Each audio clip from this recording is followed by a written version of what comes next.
Hello students, हम लोग last time कर रहे थे ओव्यूल के बारे में। तो जरा देखें ओव्यूल को।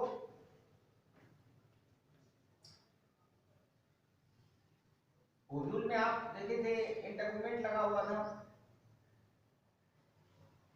और ये पोर्शन चला जा था जिसको आप कहे थे बेस।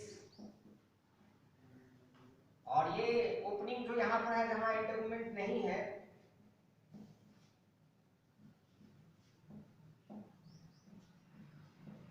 इसको कहते हैं माइक्रोपाइल। ये माइक्रोपाइल है।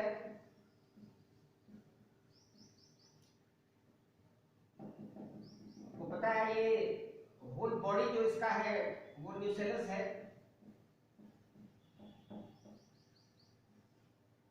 न्यूसेलस डिप्लॉयड होते हैं, एंडोगमेंट भी डिप्लॉयड होता है। और यहां से एक स्ट्रक्चर स्टॉक लगा के आपको दिखलाए थे जो ओवरी वॉल पर प्लासेंटा पर आके अटैच हुआ था। ये ओवरी वॉल है, ये है ओवरी वॉल और ये है प्लासेंटा।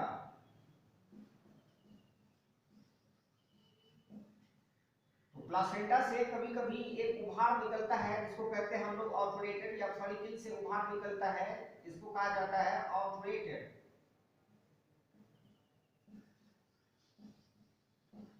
ऑपरेटर का काम होता है जो पॉलिन ट्यूब माइक्रोपाइल होकर के एंट्री लेगा उसको एंट्री लेने में हेल्प करना, तो सपोर्ट और हेल्प।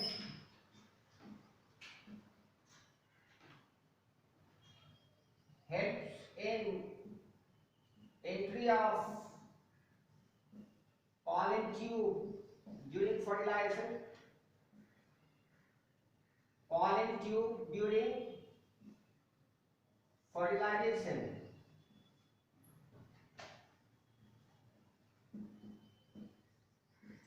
फर्टिलाइजेशन के समय में पॉलन ट्यूब को एंट्री देने में ये मदद करेगा। So what is operated? तो प्लासेंटल और फनिकुलर आउटग्रोथ। प्लासेंटल और फनिकुलर आउटग्रोथ। प्लासेंटल और फनिकुलर आउटग्रोथ इसको कहा जाएगा। ये है फनिकल जिसको कहेंगे स्टॉक।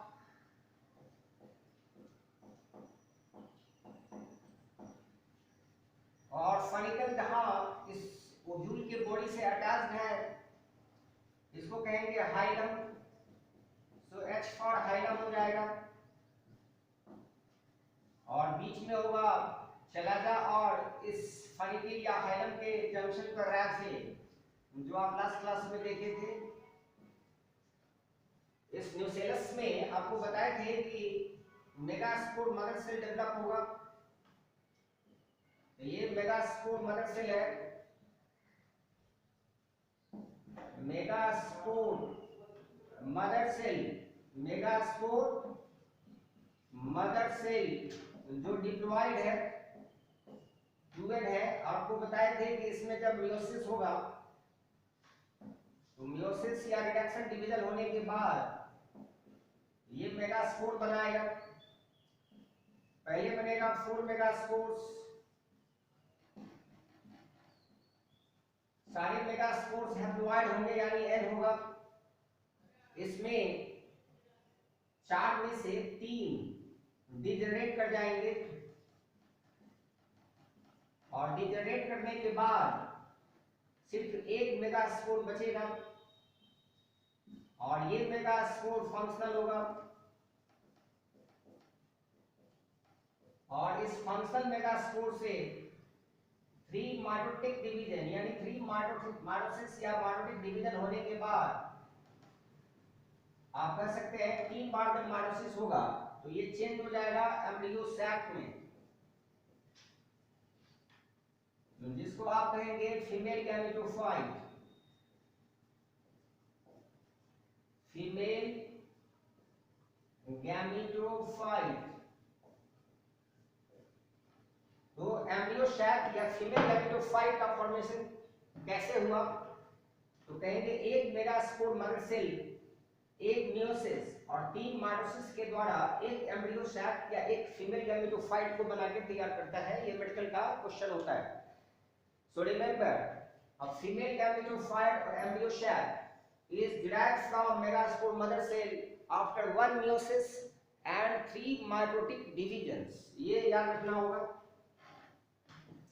अब इस स्ट्रक्चर में जितना भी नेम है, जैसे माइक्रोपाइल, एम को माइक्रोपाइल कहते हैं, एफ को फनिकल कहते हैं, एच को हाइलम कहते हैं, सी को आप कहेंगे चलाजल और एम को कहेंगे माइक्रोपाइल। ये सब आपको सिंबल के तौर पर याद रखना होगा। अब हम लोग पढ़ेंगे टाइप्स ऑफ ओव्यूल। ओव्यूल कितने प्रकार के होते हैं? Now types of ovule.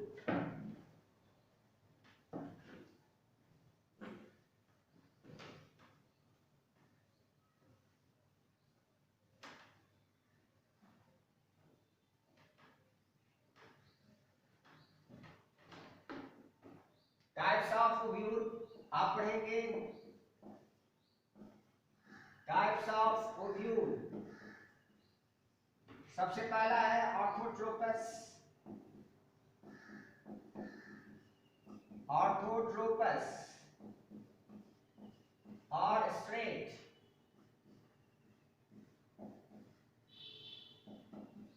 Orthotropous और स्ट्रेट ओव्यूल और orthotropous ovule. Orthotropous ovule is also known as Orthotropous ovule.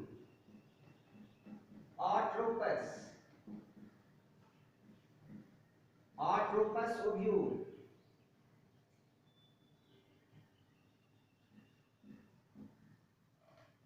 This is most primitive type ovule. Most primitive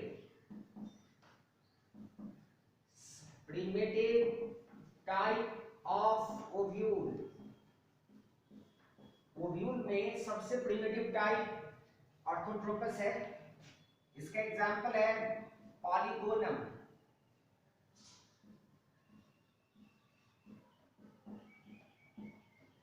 अगर आप देखिए इसका स्ट्रक्चर, इस ओव्यूल में अगर हम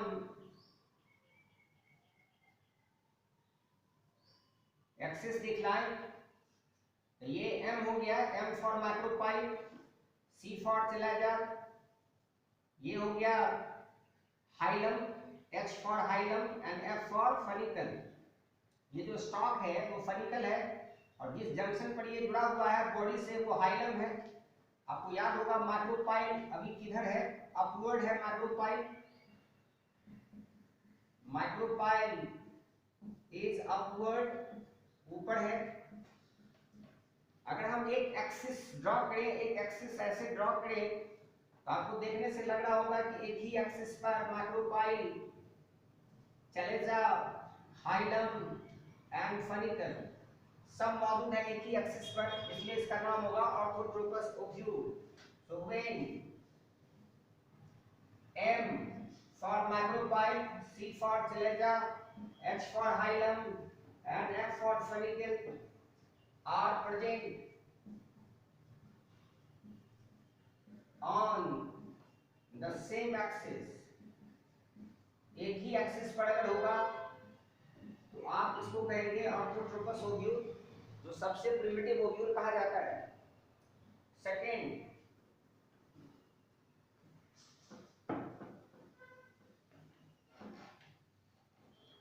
सेकेंड आएगा हेमिएनाट्रोपस ओव्यूल। हेमिएनाट्रोपस, हेमिएनाट्रोपस,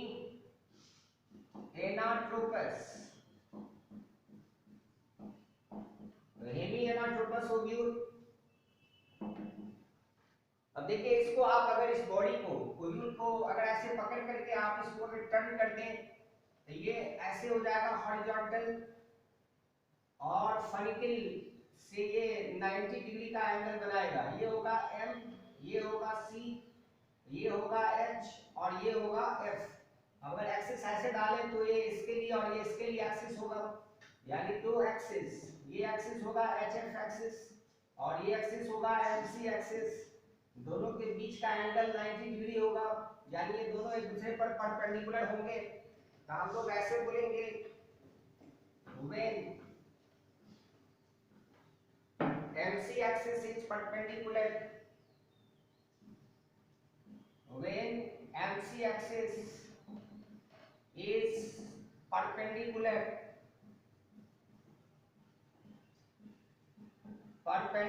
to HF axis, इसको आप शॉर्ट में ऐसे दिखला सकते हैं, तब नाम क्या होगा, हेमी एनाट्रोपस। इसके लिए एग्जांपल होंगे रैननकुलस, जिसको कहते हैं बटरकप, रैननकुलस जिसको बटरकप कहा जाता है, ये इसका एग्जांपल होगा। अब इसको और अगर हम बैंड कर दें नीचे की तरफ, तो ये एनाट्रोपस हो जाएगा, anatropous ovule, anatropous ovule, anatropous ovule हो जाएगा। अब ये देखिए एनाट्रोपस ओव्यूल, तो ये मोस्ट कॉमन टाइप, सबसे ज्यादा यही होता है, लगभग 80% एंजियोस्पर्मिक प्लांट में मोस्ट कॉमन टाइप ओव्यूल, आप इसको मानेंगे एनाट्रोपस को 80% ऑफ द एंजियोस्पर्मिक प्लांट्स में आपको ये मिलेगा। इसमें माइक्रोपाइल डाउनवर्ड आ जाएगा, हम देखिए माइक्रोपाइल यहाँ आ गया डाउनवर्ड, अब ये हो गया M, ये हो गया C, ये हो गया H और ये हो गया F। अब दो एक्सिस एक दूसरे के पैरेलल हो जाएंगे, ये एक्सिस होगा HF एक्सिस और ये एक्सिस होगा MC एक्सिस, दोनों के बीच में 180 डिग्री का एंगल होगा। हम लोग ऐसे बोलेंगे when MC axis is parallel to HF axis,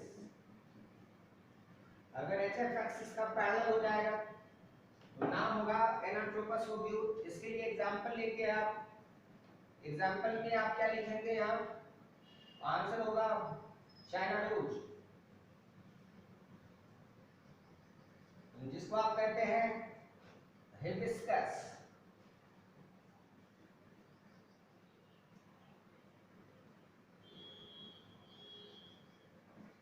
ये एग्जांपल आ जाएगा। Next fourth number,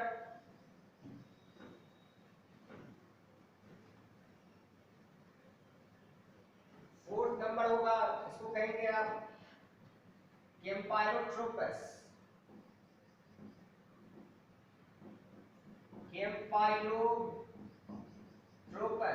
ovule.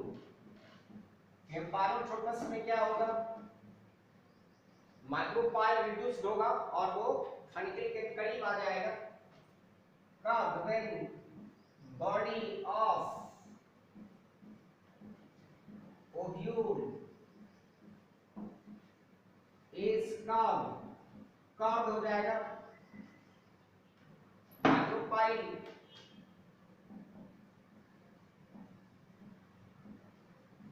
Downward होगा एंड क्लोज टू फनिकल हो जाएगा। आप इसको पकड़ करके पीछे की तरफ इसको बैंड करवाएंगे ओव्यूल के बॉडी को। जैसे अगर हम दो स्ट्रक्चर दिखला रहे हैं ऐसे, अब सोचिए ये अगर फनिकल है और ये अगर ऐसे लगा हुआ है तो कहेंगे हेमी एनाट्रोपस, ऐसे हो गया तो कहेंगे आप एनाट्रोपस। अब ये मुड़ करके पीछे आ जाए तब नाम देंगे आप इसका कैम्पाइलोट्रोपस, यानी धीरे धीरे ये पीछे की तरफ क्या हो गया है, बैंड कर गया है। तो ये हम इसको ऐसे दिखलाएंगे कि ओव्यूल का बॉडी जो है वो क्या हो गया, बैंड कर गया। अब ये फनिकल ऐसे नजर आएगा, ऐसे नजर आएगा, तो इसको आप कहेंगे कैम्पाइलोट्रोपस। इसके लिए एग्जांपल लेंगे आप कैम्पाइलोट्रोपस के लिए, इसमें आएगा मस्टर्ड,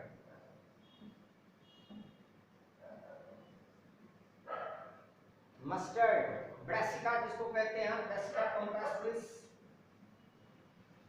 मस्टर्ड या ब्रासिका इसका एग्जांपल हो जाएगा कैम्पाइलोट्रोपस का।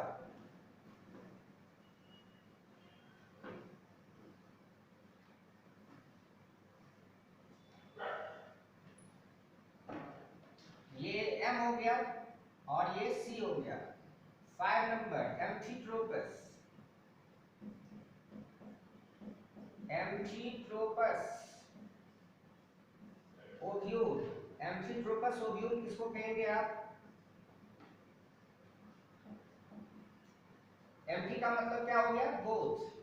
तो इसमें बॉडी ऑफ ओव्यूल,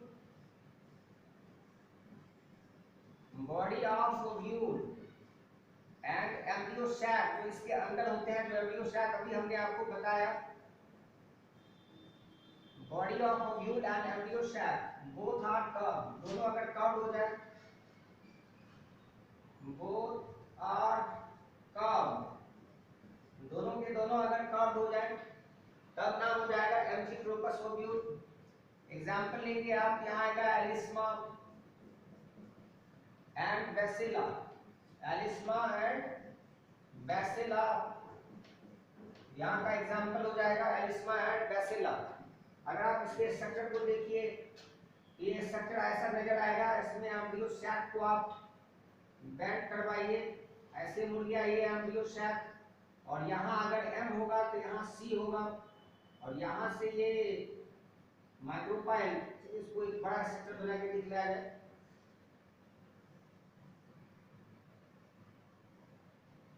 ये देखते हैं, ये क्या हो गया, ये एंड हो गया एम और ये एंड हो गया सी। माइक्रोपाइल के पास से एंडोगमेंट ऐसे गुजरा रहेगा और ये ऐसे, अब देख लीजिए आप, लग रहा है कि अंदर में जो एम्ब्रियो सैक है वो भी कर्व्ड है और बाहर से ओव्यूल का बॉडी भी क्या हो चुका है, कर्व्ड हो चुका है। ये देखने में हॉट शू शेप ओव्यूल लगेगा, घोड़े के जानते हैं पैर के जैसा नजर आएगा, तो इसलिए इसको कहेंगे हॉट शू शेप ओव्यूल। भी question for medical, hot shoe shape, hot shoe shape ovule इसको बोला जाता है। एम्फीट्रोपस ओव्यूल को आप कहेंगे hot shoe shape ovule. Last is circinotropous, most advanced type ovule, circinotropous. 6 number is circinotropous, circinotropous ovule, circinotropous ovule को आप देखिए, ये होगा most advanced type ovule, most advanced type ovule.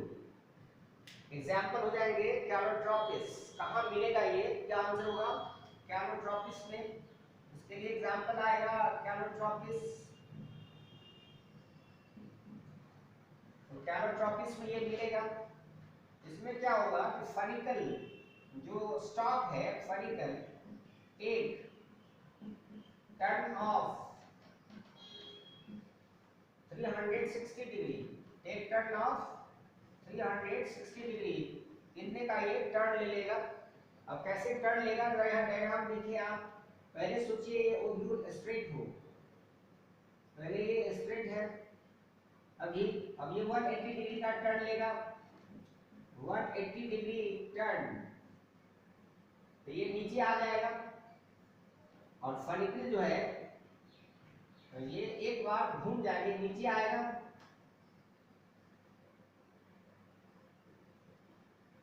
अब देखिए फॉलिकल ऐसे एक टर्न ले चुका है, उसके बाद ये फिर से एक बार 180 का टर्न लेगा, 180 डिग्री टर्न,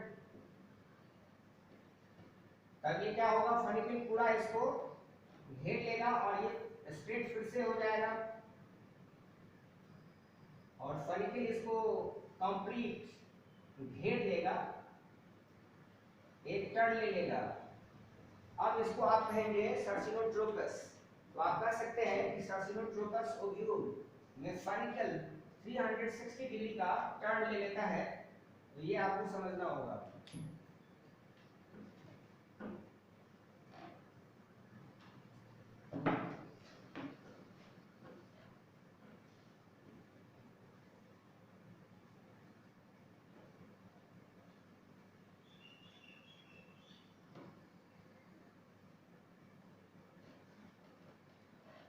चलिए अब एक फिगर देखिए आप, ये फिगर है जिसमें दिखलाया गया है कि कोरोला ट्यूब के अंदर में ये देखिए कार्पेल भी है और इसके अंदर में ही स्टामेन है। अब आपसे पूछे कि इस स्टामेन को आप क्या कहेंगे, या ऐसे पूछे कोई कोरोला ट्यूब से बाहर आ चुका है, देखिए जबकि आप देख रहे हैं कि स्टिग्मा अंदर ही में है, स्टिग्मा अंदर ही में है, जबकि स्टामेन का फिलामेंट बाहर आ चुका है। जब अंदर ही में रह जाएगा, कोरोला ट्यूब के अंदर में रह जाएगा, ये कोरोला का ट्यूब है जो आप बनाए हैं, ये कोरोला ट्यूब है, कोरोला ट्यूब।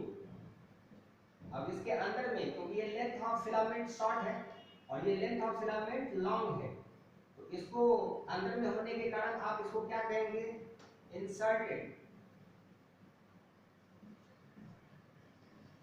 आप इसको इंसर्टेड कहेंगे। और एक्सर्टेड, ये कंडीशन क्या कहलाएगा, एक्सर्टेड। ये बाहर निकला हुआ है। इंसर्टेड कंडीशन साल्विया में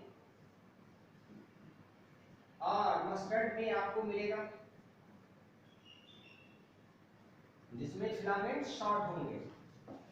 एक्सर्टेड कंडीशन चाइना रोज में आपको मिलता है। आप चाइना रोज का फ्लावर देखेंगे तो चाइना रोज का जो फ्लावर है उसमें रेड कलर का स्टामेन आप देखिएगा, पूरा बंडल जिसको हम लोग कहते हैं मोनो एडेल्फस कंडीशन, वो मोनो एडेल्फस कंडीशन वाला फिलामेंट का बंडल बाहर निकला हुआ रहता है फ्लावर से, इसलिए वहां भी चाइना रोज में भी हम उसको एक्सर्टेड बोल सकते हैं।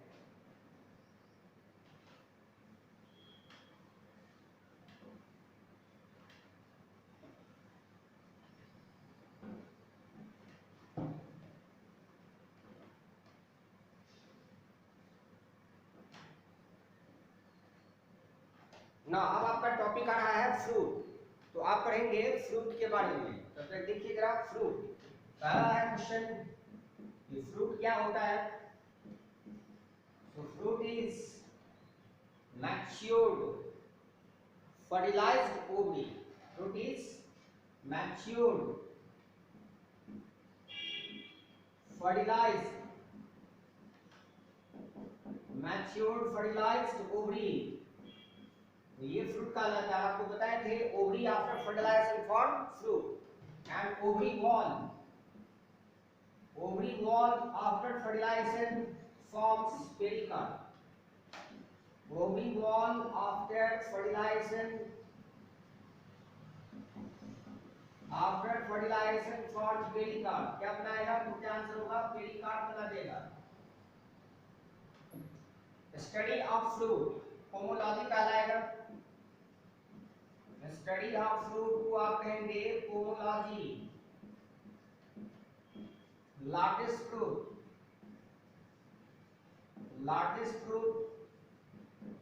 डबल कोकोनट लड़किया को कहा जाता है। डबल कोकोनट सैचल कंट्री में ये कोकोनट ग्रो करता है, सैचल आइलैंड, जिसको आप कहते हैं लड़किया। And smallest fruit is orchid या orchid, आप इसको बोल सकते हैं। Largest fruit and smallest fruit. Now fruit को हम लोग डिवाइड करेंगे, क्लासिफाई करेंगे कि फ्रूट क्या होगा।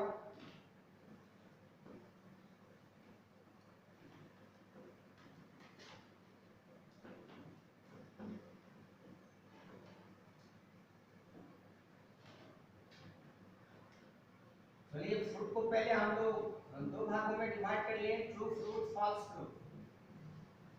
एक है ट्रू फ्रूट और एक है false fruit. True fruit, false fruit. तीसरा टाइप लेंगे तो पार्थेनो कार्पिक फ्रूट आ जाएगा। Parthenocarpic fruit, first fruit pseudocarpic fruit कहलाएगा, सीडोकार्पिक फ्रूट या स्पूरियस फ्रूट कहलाता है।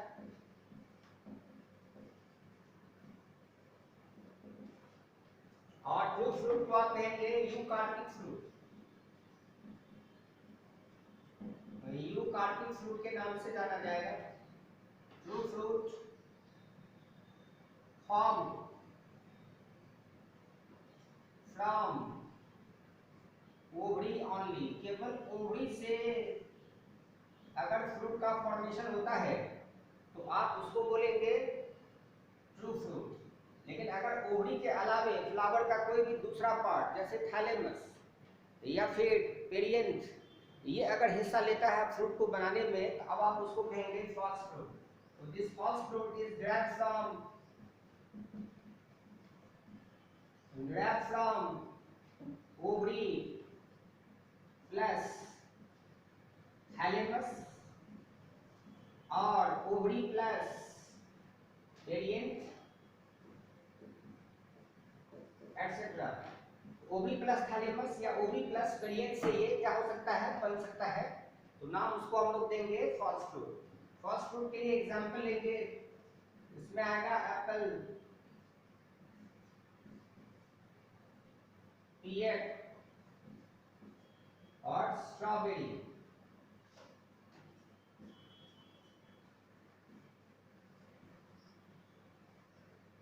ये सब नाम आ जाएगा।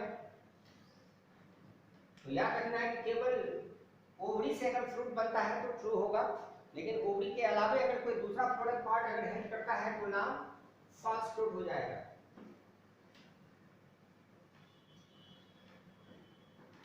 पार्थेनोकार्पिक फ्रूट के बारे में हम आपको बता चुके हैं कि पार्थेनोकार्पिक फ्रूट कैसे बनता है। तो हम लोग बोलते हैं फॉर्मेशन ऑफ फ्रूट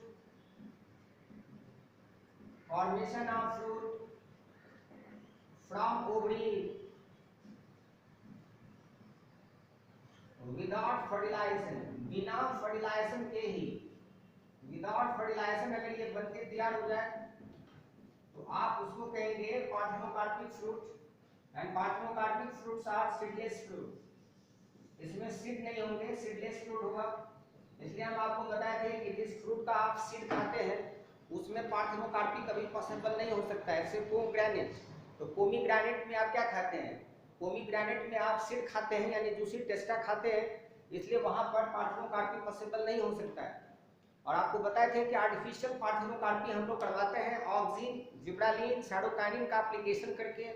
और जहां सीड ज्यादा होता है जैसे गुआवा है, जैसे टोमेटो है या अदर कोई फ्रूट्स जिसमें सीड आपको पसंद ना हो तो उसको सीडलेस करने के लिए उस पर फर्टिलाइजेशन से पहले यानी पॉलिनेशन से पहले आप उस पर ऑक्सिन, जिब्रालिन या साइटोकाइनिन का छिड़काव करते हैं, उससे पार्थेनोकार्पिक फ्रूट बनाया जाता है मार्केट वैल्यू बढ़ाने के लिए। Now again fruit is divided into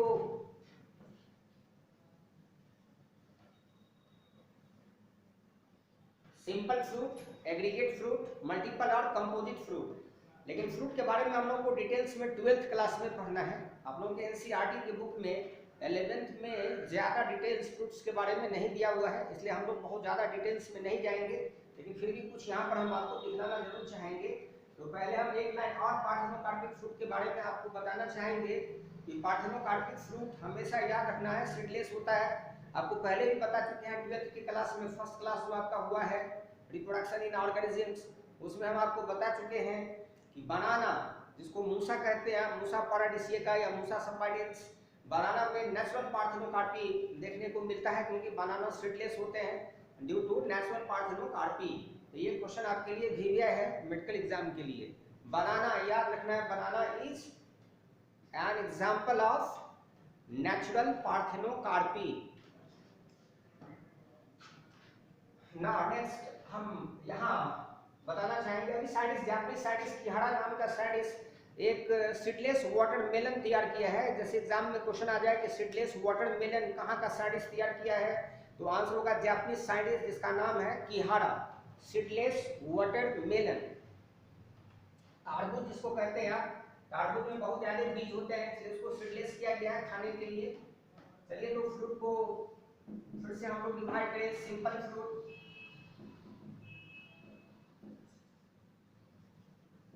simple fruit, aggregated fruit या aggregate fruit, aggregate fruit, and third is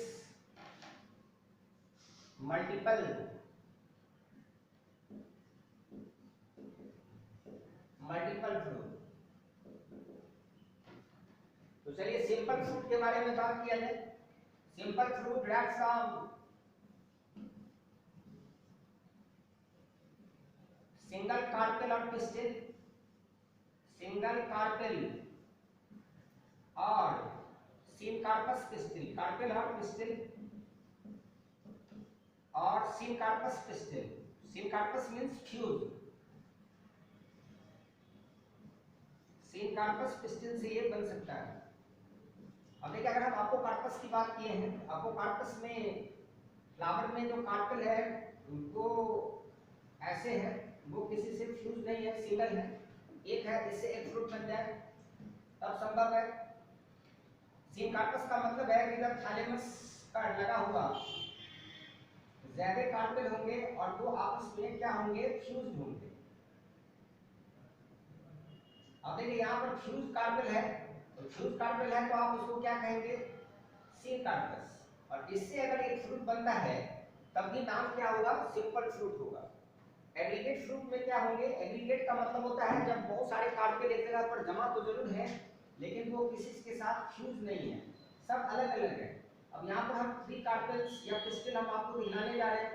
अब ये 3 कार्पेल्स और पिस्टिल एक फ्लावर में है लगा हुआ, तो एक कार्पेल, दूसरा कार्पेल, तीसरा कार्पेल और ये सब एक फ्रूट बना रहा है। देखिए अब प्रत्येक कार्पेल से एक एक फ्रूट बन रहा है, तो टोटल फ्रूट्स कितने हो गए, 3 हो गए। इसलिए फ्रूट ग्रुप में बन रहा है, इसका नाम क्या होगा, एग्रीगेट। लेकिन यहाँ पर हम इस कार्पेल को कहेंगे apocarpous pistil. So aggregate fruit derived from apocarpous pistil, जो फ्यूज नहीं है, अपोकार्पस, अपोकार्पस पिस्टिल से ये बना हुआ है, यानी आपस में क्या नहीं है, फ्यूज नहीं है, इसलिए हम इसको कहेंगे एग्रीगेट फ्रूट। ये नीट मेडिकल का पूछा हुआ क्वेश्चन है, एग्रीगेट फ्रूट का फॉर्मेशन किससे होता है, अब आप इजीली आंसर कर सकते हैं। मल्टीपल फ्रूट में इन्फ्लोरेसेंस से फ्रूट का फॉर्मेशन होगा। अभी हम लोग इन्फ्लोरेसेंस नहीं पढ़े हैं लेकिन आपको याद होगा multiple fruit derived from inflorescence. Twelfth में हम लोग डिटेल्स पढ़ेंगे इसके बारे में, डेराइव्ड फ्रॉम इन्फ्लोरेसेंस। ये इन्फ्लोरेसेंस से बनता है मल्टीपल और कंपोजिट फ्रूट। आप इसको मल्टीपल की जगह